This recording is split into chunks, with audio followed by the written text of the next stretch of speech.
Howdy! Como estão todos hoje? Bom, bem-vindos a mais uma English Class, uma aula de inglês. Here's Teacher Cláudia Borges. Aqui é a professora Cláudia Borges. E vamos conferir os nossos conteúdos de hoje. Então, esta é a aula 7. Nós vamos iniciar com uma revisão e em seguida teremos a nossa avaliação. Então, já deixem os cadernos em mãos, não é? Para acessar os conteúdos, verificar se está tudo direitinho. E não deixe de tirar suas dúvidas também depois, ok? Let's go!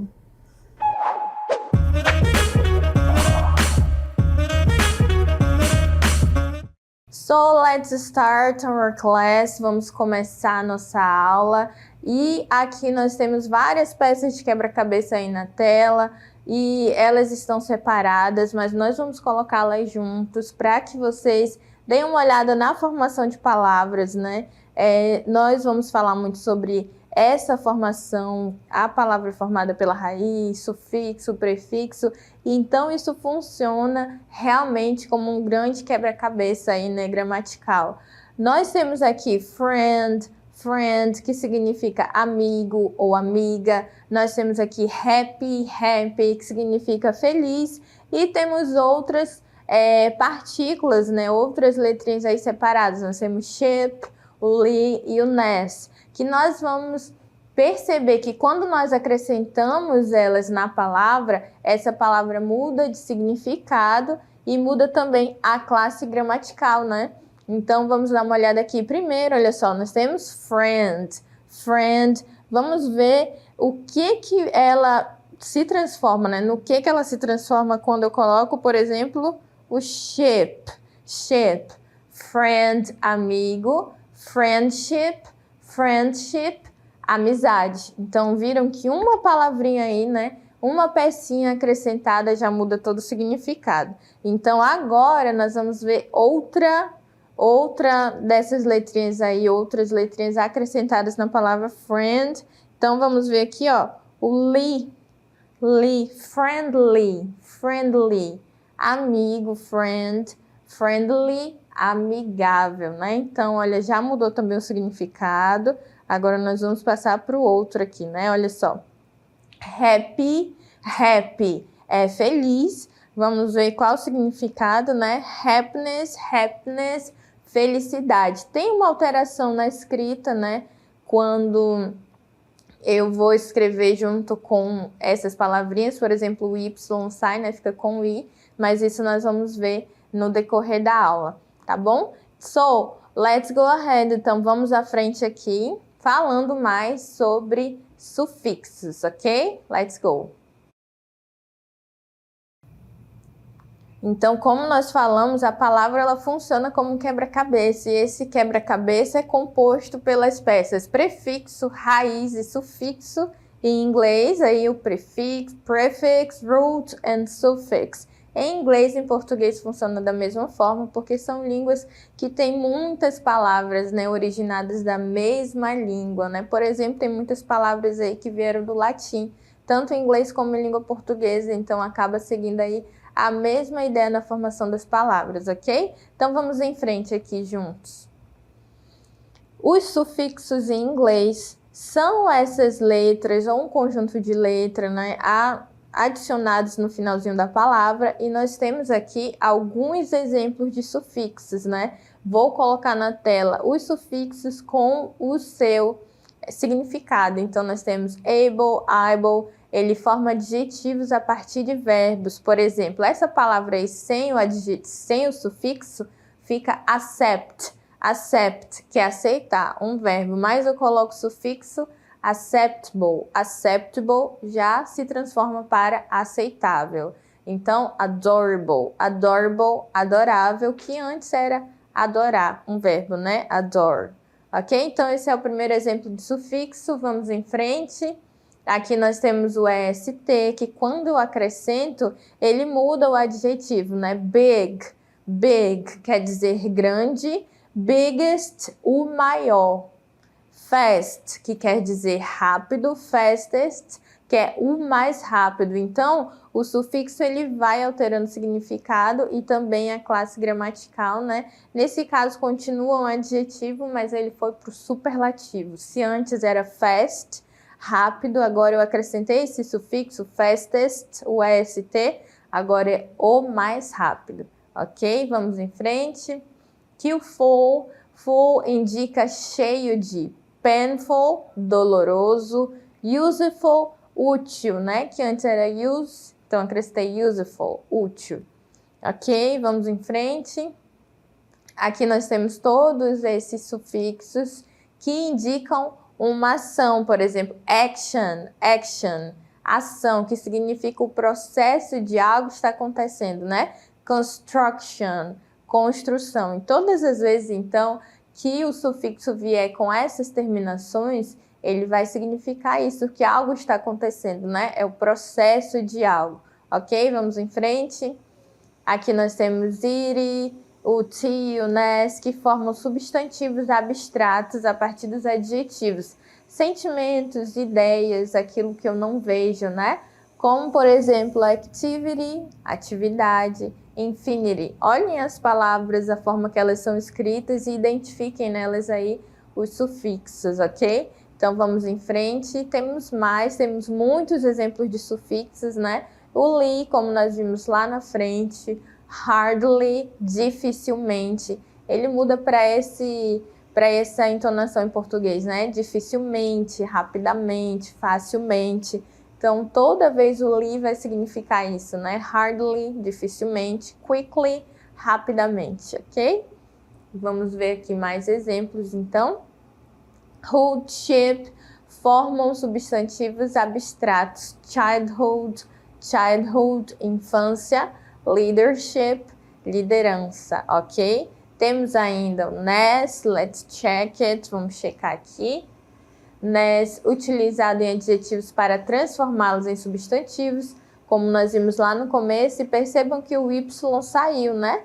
Porque quando eu coloco o NES no happy, ele recebe um I ali. Happiness, sadness, felicidade e tristeza. E temos ainda o less, que é o sentido de sem. Speechless, sem voz. Homeless, sem casa. Então, sufixos são essas partículas, né? Essas letras ou conjunto de letras acrescentadas lá no finalzinho da palavra que mudam o significado dela e às vezes a classe gramatical. Então, é importante atentar para o significado de cada sufixo, né? Por exemplo, less, quando você vê ali no finalzinho da palavra, quer dizer sem, né? A falta de algo, ok? Now let's remember, agora vamos lembrar sobre os cognatos. Let's go. Então, os cognatos, também chamados de termos amigos, olha só, os cognatos podem ser chamados também de termos amigos, porque eles são palavras de dois idiomas diferentes, aqui no nosso caso, língua inglesa e língua portuguesa, que possuem semelhança gramatical e o mesmo significado. Então, são aquelas palavras que a gente olha e deduz o seu significado pela escrita, né? Porque às vezes é muito parecida, idêntica, ou às vezes é semelhante e possui o mesmo significado. Então, os cognatos possuem os mesmos significados. Cognatos possuem os mesmos significados. Esse fenômeno idiomático acontece porque diversos termos, mesmo sendo de línguas distintas, possuem a mesma origem. Então, os cognatos, preste atenção, os cognatos possuem o mesmo significado, ok? Então, vamos ver na prática aqui alguns exemplos de cognatos, ok? Vai aparecer aqui para vocês na tela algumas imagens e nós vamos associar aqui as palavras, né? Temos aqui um hospital. Vamos ler aqui as palavras em inglês primeiro, né? Hospital, banana, chocolate, vegetables and family. Essas palavras, quando vocês olham, vocês já associam a algo na mente, né? Por conta da semelhança com essas palavras na língua portuguesa. Então, eu vou colocar aqui embaixo das figuras para vocês verem como que funcionam os cognatos. A gente acredita, induz, né, com a mente um significado e realmente é. Então, são chamados de cognatos. Então, nós temos aqui, ó, hospital, que é realmente um hospital, né? Banana, que realmente é banana. Chocolate, vocês percebam que esses três aí são escritos de forma idêntica. Eles são escritos assim, você olha e é tudo muito parecido com a língua portuguesa. A escrita é a mesma. Então, quando isso aconteceu, o quê? Um cognato, ok? Então, vegetables já muda um pouco ali a escrita, mas você também já consegue deduzir o significado, né? Porque é parecido, vegetables. E family também tem uma vaga variação aí, mas também nos dá a entender o significado, né? A gente deduz pela semelhança, ok? Então, aqui são exemplos de cognatos. E agora nós vamos falar sobre os tipos de cognato, porque vocês viram que a escrita pode variar de um caso para outro. Let's go ahead, vamos em frente. Então, vamos falar sobre os tipos de cognato. Primeiro, nós temos os idênticos, que é o exemplo aí que nós temos, porque a escrita e o significado são iguais, né? São idênticos. Banana é escrito da mesma forma como eu escrevo em língua portuguesa, ok? Mas também temos o próximo aqui, esse é idêntico, e o próximo que nós vamos ver, prestem bastante atenção, é similar. Eles são similares. Significados iguais, porém uma leve mudança ali na escrita, como a palavra tomato. Tomato, que quer dizer tomate. Então, vocês viram que banana é escrito idêntico e tomate, tomato, nós vemos aí uma leve alteração, né, na escrita, mas o significado continua o mesmo. Então, vamos para o próximo.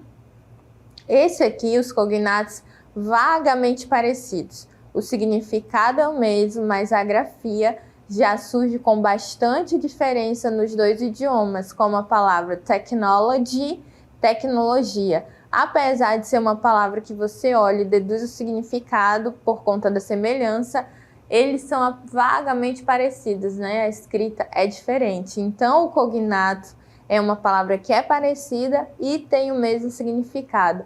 Mas e os falsos cognatos? Vamos relembrar. Olha só, os falsos cognatos, o que são? Até agora nós vimos os cognatos, que são as palavras amigas, né? Então, os falsos cognatos, eles também podem ser chamados de false friends, são amigos falsos, né? Se o cognato você olha e deduz o que é, o false friend, o falso cognato, você olha, acha que é uma coisa e não é. Então, são palavras que em um primeiro momento podem nos enganar, pois apresentam a escrita e até a pronúncia muito parecidas com as palavras em português, mas têm um significado diferente.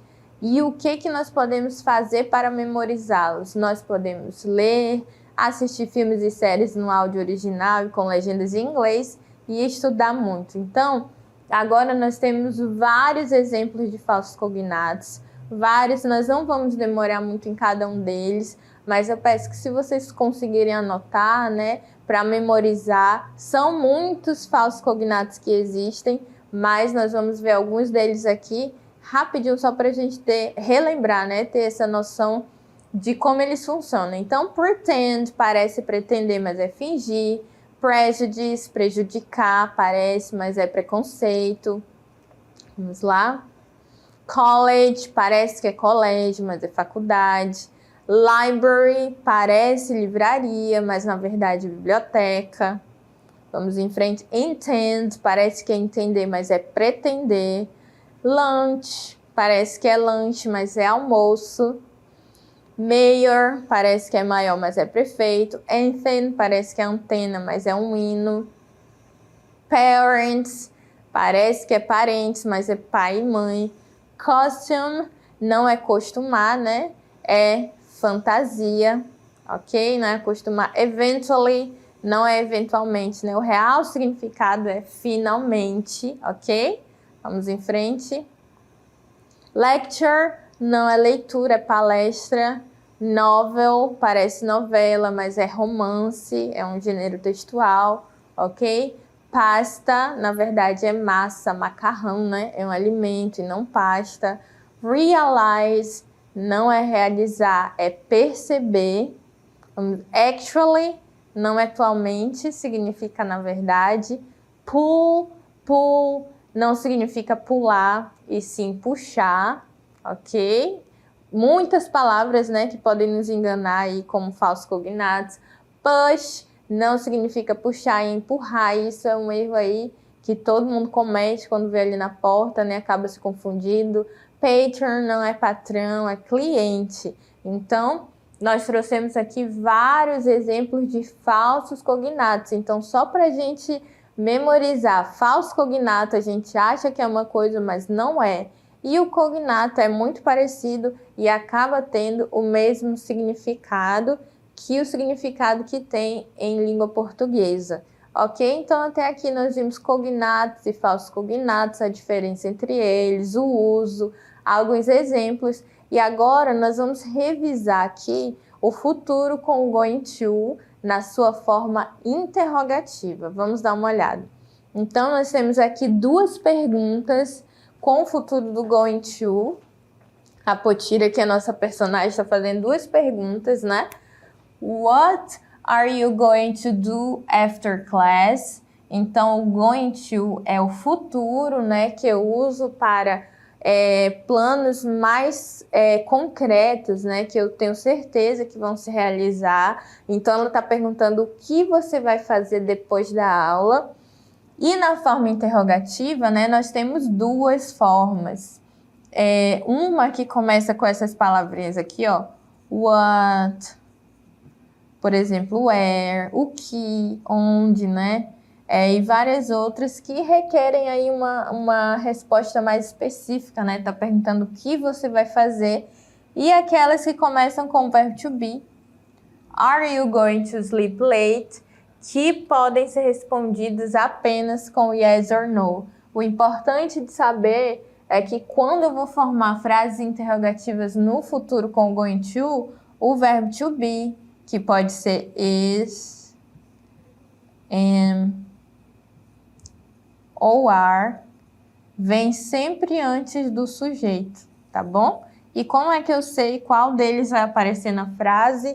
Dependendo do sujeito, né? O are eu vou sempre usar para o plural e para você. O is para o singular. E o am quando eu for falar de mim, ok? Então, vamos em frente aqui com o futuro com o going to na forma interrogativa, ok? Vamos lá. Então, na forma interrogativa do going to, como nós vimos aí, o verbo to be se posiciona antes do sujeito, não é? Ele fica antes do sujeito, como nós vimos aí nos exemplos. Então, nós temos mais aqui. Essa é a estrutura, né? Verbo to be, mais o sujeito, mais going to, infinitivo do verbo principal sem to e se houver um complemento. Vamos ver aqui alguns exemplos de frases, olha só. Are they going to help us? Are they going to help us? Eles vão nos ajudar? Percebam que o verbo está lá na frente, o verbo to be. Are they é o sujeito. Going to, que é no futuro. Help us, que é o verbo principal. E embaixo, what are you going to do next weekend? O que você vai fazer no final de semana que vem, né? E mais ali embaixo, is she, olha o verbo to be lá na frente. Is she going to have a baby? Is she going to have a baby? Ela vai ter um bebê? Is he going to stay here? Is he going to stay here? Ele vai ficar aqui. Então, lá na frente, o is é o verbo to be, he é o sujeito, aí vem o going to e o verbo principal, ok? Então, nós temos as respostas curtas, né? Vamos aqui adiante para que vocês vejam aí, ó. As respostas curtas, que podem ser Os tipos de resposta, né? Pode ser longa como uma resposta curta. No, he is going to be there. Ele não vai estar ali. No, he isn't. Ou simplesmente no. Ok? Então, essa é a estrutura aí de forma interrogativa e nós vamos ver aqui alguns exemplos. Nós vamos completar agora juntos para que vocês possam memorizar bem aí. Let's go! Então, nós temos aqui a frase na forma afirmativa, olha só. Afirmativa. They are going to meet us at school. Eles vão nos encontrar na escola. Tá uma frase afirmativa, então eu quero transformar ela numa frase interrogativa, né? O que que eu vou fazer? O verbo vai aqui para frente, olha só. Are they going to meet us at school? Bora ver se dá aqui para escrever. Dá. Are they going to meet us at school? Olha só. O verbo to be na frente, o sujeito, going to e o verbo com o complemento. E a resposta sempre tem que seguir aqui, ó. O sujeito e o verbinho. Então, yes, they are. Yes, they are. Sim, eles vão. Então, percebam aí que a estrutura da frase mudou, né? They are going to meet us at school. Eles vão nos encontrar na escola. E a pergunta, are they going to meet us at school? Eles vão nos encontrar na escola? Yes, they are. A resposta é concordando aqui, né? Tanto com o sujeito como com o verbo to be, ok? Vamos para o próximo. Então, aqui também está na forma afirmativa. We are going to play that game again. Nós vamos jogar aquele jogo de novo. Então, vamos para a forma interrogativa aqui, olha só. Are we going to play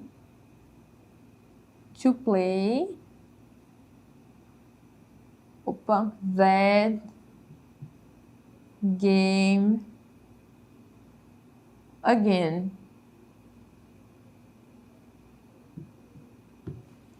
Are we going to play that game again? A primeira cartela é a forma afirmativa. Nós vamos jogar aquele jogo de novo, mas como eu coloquei o verbo to be para frente, agora é uma pergunta. Nós vamos jogar aquele jogo de novo e a resposta, né, tem que combinar aqui. No, we are not. Ok? Então, vamos aqui para o nosso último exemplo. Ok?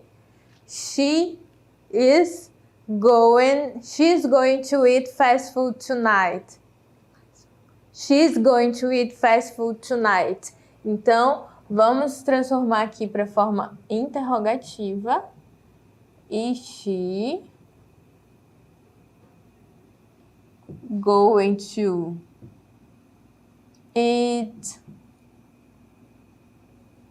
fast food tonight?